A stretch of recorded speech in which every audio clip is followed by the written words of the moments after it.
श्री सच्चिदानंद भगवान की जय, श्री सद्गुरुदेव महाराज की जय। आगे प्रेमी भक्त समझाता है, क्या कहता है कि अब तो भजन करो भाई रे, तेरी बीती उमरिया। अब तो भजन करो भाई रे, तेरी बीती उमरिया। बोल न बोल किसी को तीखे, बोल न बोल किसी को तीखे। क्यों तो किसी को दुश्मन दिखे, क्यों तो किसी को दुश्मन दिखे। वही करो जिसमें भलाई रे, तेरी बीती उमरिया। वही करो जिसमें भलाई रे, तेरी बीती उमरिया। बीती उमरिया तेरी बीती उमरिया, बीती उमरिया तेरी बीती उमरिया। अब तो भजन करो भाई रे, तेरी बीती उमरिया। अब तो भजन करो भाई रे, तेरी बीती उमरिया। प्रेमी भक्त सत्य का संग करके सावधान हो गया है, इसलिए वो कहता है कि बोल न बोल किसी को तीखे। क्यों? क्योंकि उसके अंदर वो सत्य मालिक बैठा हुआ है, उसको दुख लग जाएगा। जो सर्वशक्तिमान है, निर्दोष निर्विकार निर्लिप्त है, इसीलिए जो इस सच्चाई को समझ जाते हैं वो चांडाल को भी बुरा नहीं कहते। श्री सच्चिदानंद भगवान की जय। कि बोल न बोल किसी को तीखे। और लोग क्या कहते हैं, वो ये सोचते हैं इतना कड़वा बोले, इतना कड़वा बोले कि हड्डी छोड़ कलेजे लगे। माने जो ज्यादा जहां असर करे वहीं पहुंच जाए तो ज्यादा ठीक है। लोगों की भावनाएं होती, ऐसी ऐसी बात कह देते हैं कि अगला खूब दुखी हो जाए, खूब परेशान हो जाए तो ज्यादा ठीक है, बेहतर है। हाँ, कम परेशान हुआ तो फिर उतना आनंद नहीं आता है। ज्यादा हो गया, देखो कभी कभी आप लोग अपने घर परिवार में देखते होंगे कि आप आवेश में आकर के और एक दूसरे को तीखी वचन बोल देते हैं,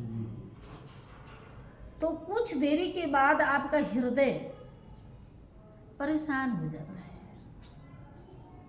आप दुखी हो जाते हैं कि अगले को मेरी वाणी तकलीफ दे दी जो उचित नहीं था। मैंने क्यों ऐसा कह दी, नहीं कहता तो ठीक था। फिर आप कोशिश करते हैं कि उसे हम मनाएं।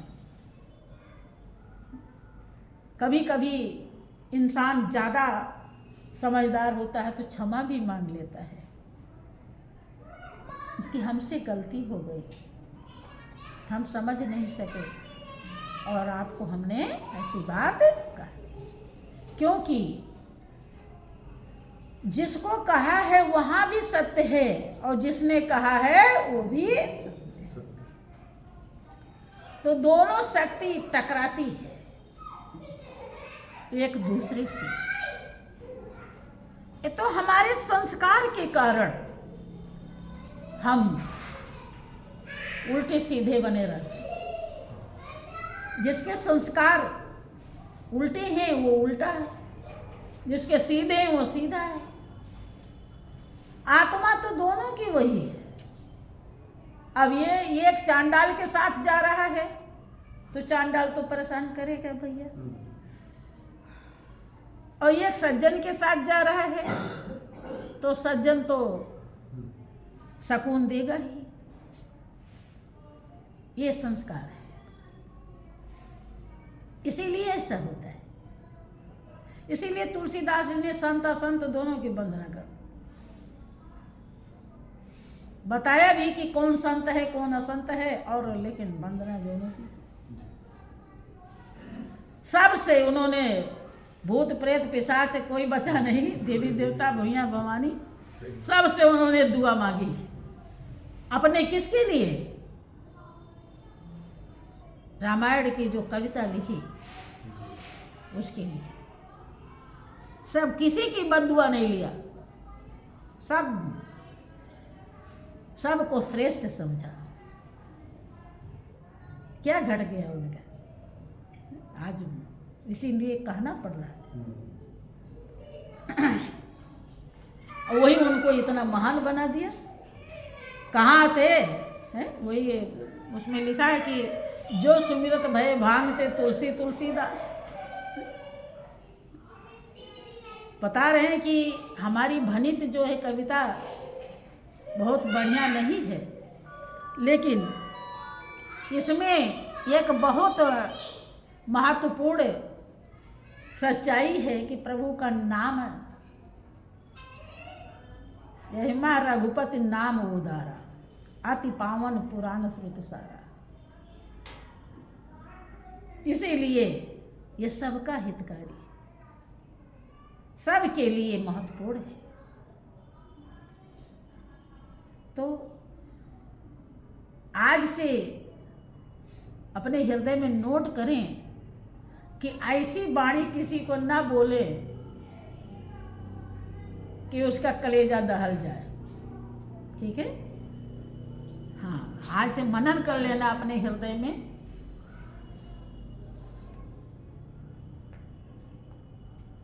ताकि देखो, कभी कभी किसी की उसमें बहुत बड़ी भलाई छुपी होती है, तो उसके लिए जब हम कड़वा बोलते हैं और अगला समझ जाता है, तो उसके लिए बहुत मिठास का काम करता है। लेकिन किसी ईर्ष्या द्वेष से कड़वा बोलना ये अच्छी बात नहीं। ठीक है? क्योंकि किससे ईर्ष्या करेंगे? ये कही तो है जो हर जगह है। अब उसे आप ईर्ष्या करते हैं तो ये कोई ज्ञान ध्यान नहीं, फिर आप अज्ञानी हैं। आप ज्ञानी नहीं। हाँ, नहीं समझता है तो उसी के ऊपर उसे छोड़ दो, अपना प्रयास पूरा करो। उसे बुरा भला कहने से क्या फायदा? उसी के ऊपर छोड़ दो। मालिक और उसका कर्म जैसा चाहेगा वैसा हो जाएगा। आगे आप और कर ही क्या सकते? आप प्रयास कर सकते हैं, प्रयास से ज्यादा नहीं। ठीक है? और अपने उद्धार के प्रयास में भी पीछे न रहे। हमेशा इस बात, जो बातें समझा दी जाए, संत महापुरुषों की वाणी, एक एक वाणी अमृत के समान कीमती होती है। एक भी वाणी आप पकड़ के बैठ जाइए तो वही आपको भवसागर से पार कर देगी।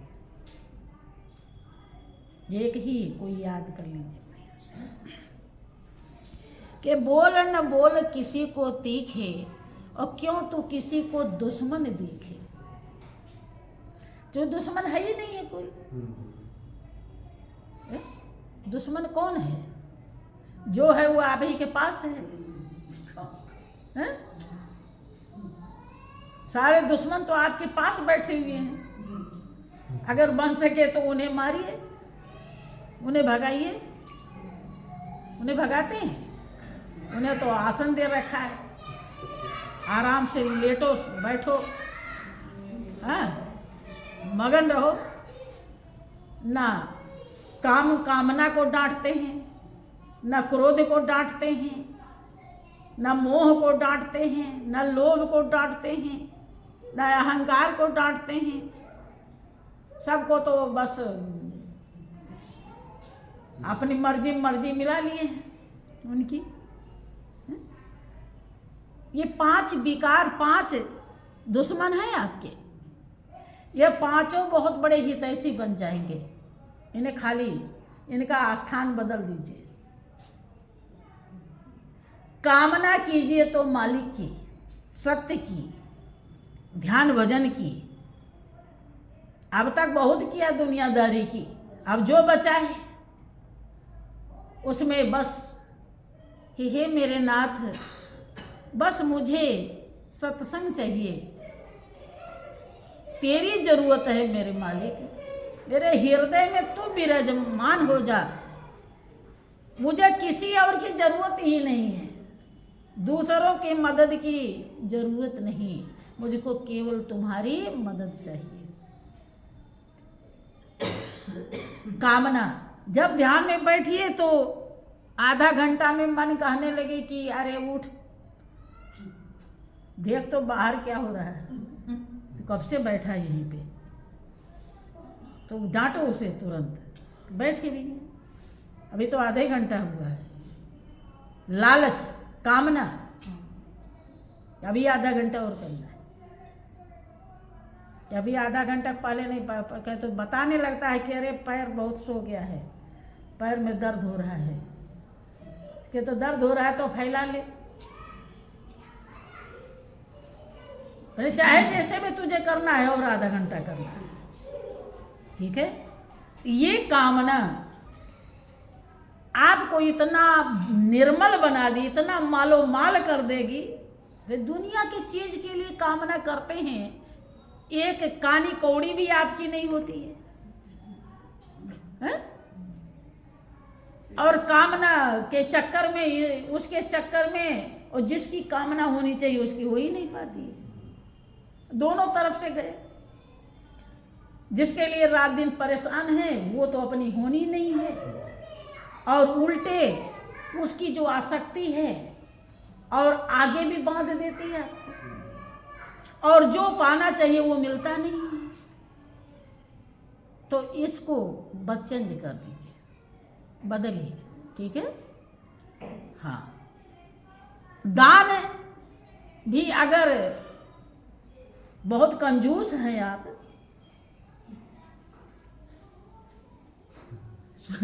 सोचते हैं कि बस 10 ही रुपया सत्संग में चढ़ाएं, इससे ज़्यादा चढ़ाने से कोई फायदा नहीं है, तो कामना कीजिए कि अगर व्यवस्था है तो 15 चढ़ा दे तो क्या दिक्कत है, या 11 चढ़ा दें, कुछ घटेगा नहीं, बल्कि वो आपका है। हाँ। अपना विकास हर कोई करना चाहता है, लेकिन झूठा। महापुरुष समझाते हैं सच्चे विकास के लिए, यह है सच्चा विकास। स्वार्थ साच जीव कर एहा, मन क्रम वचन राम पद नेहा। एक झूठा स्वार्थ है, एक सच्चा स्वार्थ है। एक झूठा धन है, अर्थ है, और ये एक सच्चा अर्थ है। यहां पर सच्चे स्वार्थी बनने के लिए आए हैं आप, अपने से प्रेम करने के लिए आए हैं, पराए घर को छोड़कर अपने घर जाने के लिए आए हैं, ठीक है। तो इसकी कामना कीजिए। ये कामना भी दुश्मन जो है बहुत बड़ा मेहमान बन जाएगा आपका, रिश्तेदार। अगर आपने इस कामना को यहां लगा दिया तो इतना बढ़िया रिश्तेदार और कोई भी नहीं होगा अगर यहाँ लग गया तो। आपको इतना आनंदित कर देगा कि हमेशा मगन रहेंगे मालिक को पा करके। और क्रोध दूसरे पर नहीं, जो चौधरी मन है आपका, इस पर कीजिए। जैसे इधर उधर करे 3-5 उल्टा गिनती पढ़ावे, तैसे इसको डांट लगाइए। लोग क्रोध में दूसरे को मारने भिड़ जाते, कभी अपने को भी मारते हैं, हैं? अपने को तो मारते ही नहीं। कभी मारा डंडा? हैं? नहीं मारा। तब ये देखो कितने अच्छे हैं, मीठ मीठ गप, कड़वा कड़वा थूक। दूसरे को तो मारने भिड़ जाएंगे और अपने को मारते नहीं। आपसे गलती नहीं होती क्या? होती तो इसे क्यों नहीं मारते? मारिए तो डंडा लगाइए तो पता चल जाए कितना अच्छा लगता है। ये तो दूसरे को मारेंगे भी नहीं कभी।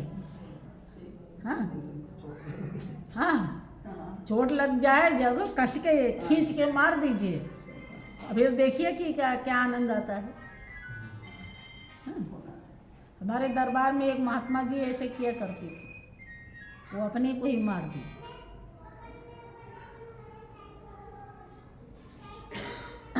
तो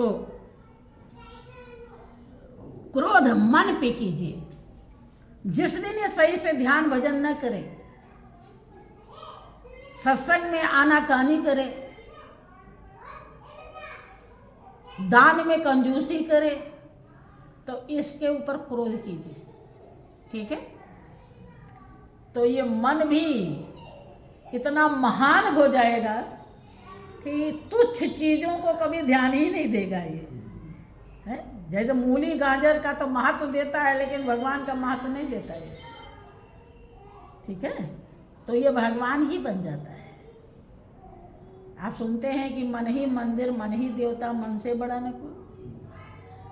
मन उजियारा कर ले प्राणी, क्या हो जाए? हाँ, तो यही इसके ऊपर क्रोध करोगे तब ये उजाला होगा। उजाला माने ज्ञानी, ज्ञान, प्रकाश।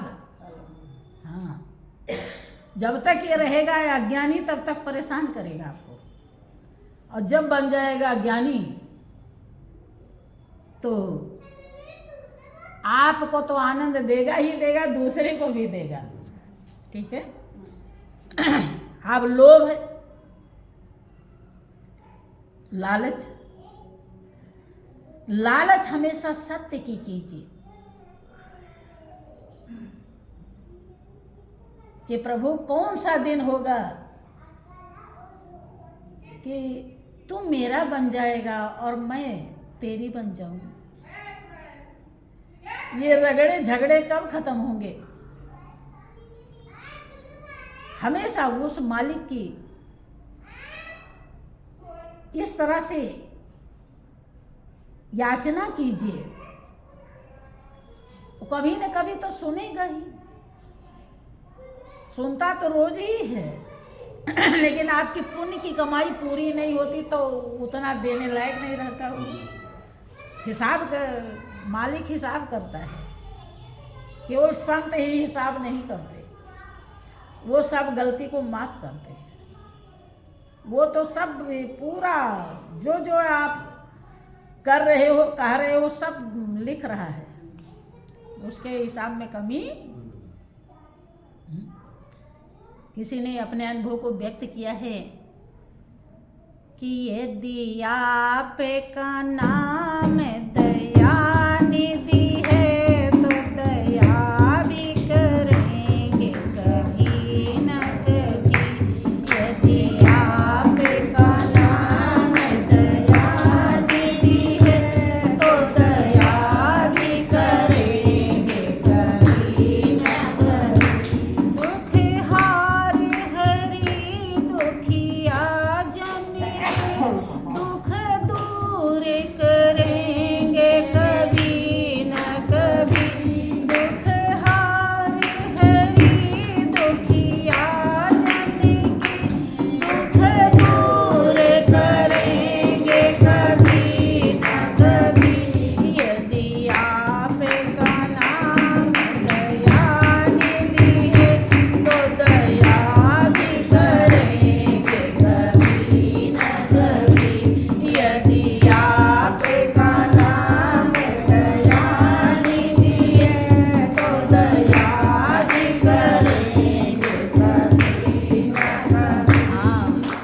कबीर ने कहा कि राम नाम जपते रहो, धरे रहो मन ध्यान, और कभी तो दीन दयाल के भनक पड़ेगी कान।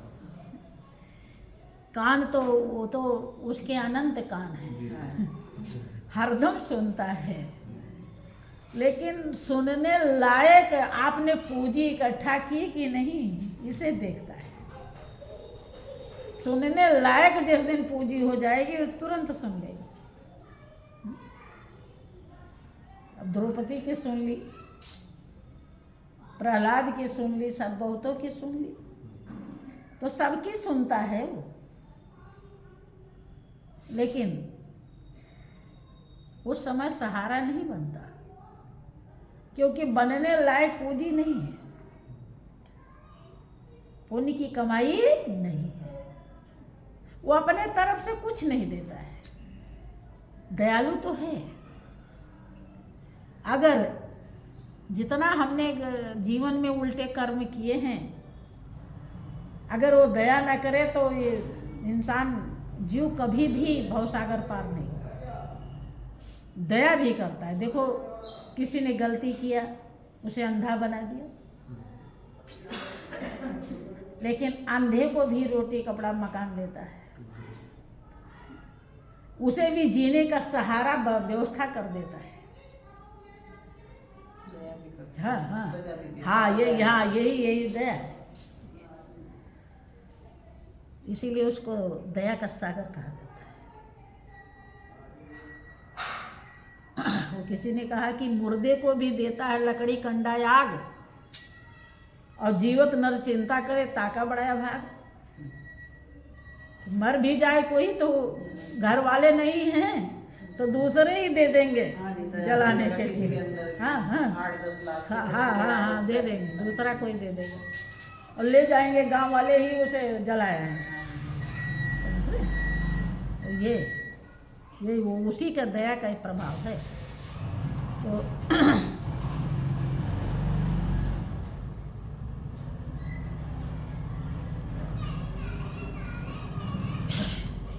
महापुरुष उस विकार को सत्य में बदलने के लिए समझाते हैं। अगर आपने लोभ किया मालिक का, तो वो लोभ भी आपके लिए वरदान बन जाएगा। दुनिया का लोभ करेंगे तो अभिशाप हो जाएगा, और मालिक का लोभ करेंगे तो वरदान बन जाएगा। और अहंकार अगर करना है तो उस मालिक पर कीजिए कि हम मालिक के संतान हैं, मालिक के बच्चे हैं, मालिक के जीव। हमारा इतना बड़ा साथी है जो सर्वशक्तिमान है। अगर ऐसा अहंकार करते हैं तो जीत हो जाएगी आपकी। अहंकार लेकिन आप तुच्छ पे करते हैं जो आपका है ही नहीं है कुछ है? कोठी बंगला ये सब कुछ है, इसी पर लोग अहंकार करते हैं, मालिक पर कोई करता ही नहीं।